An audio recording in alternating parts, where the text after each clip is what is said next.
जागो रे देखो रे दुनिया ये देखो रे ना ना ना ना ना ना ना ना ना ना ना ना।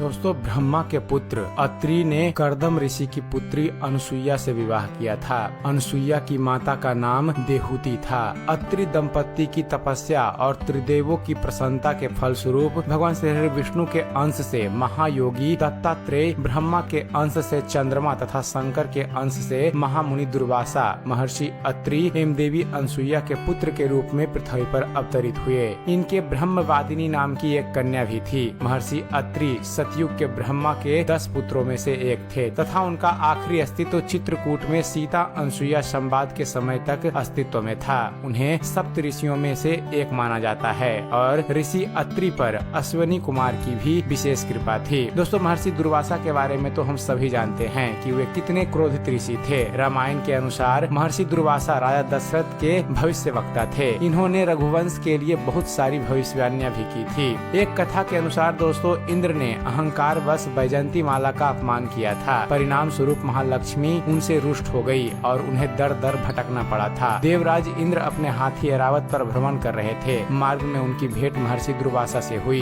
उन्होंने इंद्र को अपने गले से पुष्पमाला उतार कर भेंट स्वरूप दे दी। इंद्र ने अभिमान बस उस पुष्पमाला को ऐरावत के गले में डाल दिया और ऐरावत ने उसे गले से उतार कर अपने पैरों तले रौंद डाला। अपने द्वारा दी हुई भेंट का अपमान देखकर महर्षि दुर्वासा को बहुत ज्यादा क्रोध आया। उन्होंने इंद्र को लक्ष्मीहीन हो जाने का श्राप दे दिया। दोस्तों, कुंती का विवाह राजा पांडु से हुआ था। बाल्यावस्था में कुंती ने ऋषि दुर्वासा की सेवा की थी। इसी के फलस्वरूप दुर्वासा ने कुंती को एक मंत्र दिया जिससे वह किसी भी देवता का आवाहन कर उससे पुत्र की प्राप्ति कर सकती थी। विवाह से पूर्व इस मंत्र की शक्ति देखने के लिए एक दिन कुंती ने सूर्य देव का आवाहन किया, जिसके फलस्वरूप महारथी कर्ण का जन्म हुआ। महर्षि दुर्वासा से जुड़ा हुआ अगला फैक्ट है दोस्तों, दूसरी ओर महाभारत में महर्षि दुर्वासा द्रौपदी की परीक्षा लेने के लिए अपने 10,000 शिष्यों के साथ उनकी कुटिया में पहुंचे थे। दुर्योधन ने ही उन्हें वहां भेजा था और वह भी ऐसे समय में जबकि द्रौपदी समेत सभी पांडव भोजन करने के बाद विश्राम कर रहे थे। युधिष्ठिर के पास उस वक्त सूर्य देव से प्राप्त एक ऐसा चमत्कारी अक्षय पात्र था जिसमें से जितना चाहो भोजन प्राप्त कर सकते थे। उस वक्त दुर्वासा ऋषि अपने 10,000 शिष्यों के साथ भोजन करके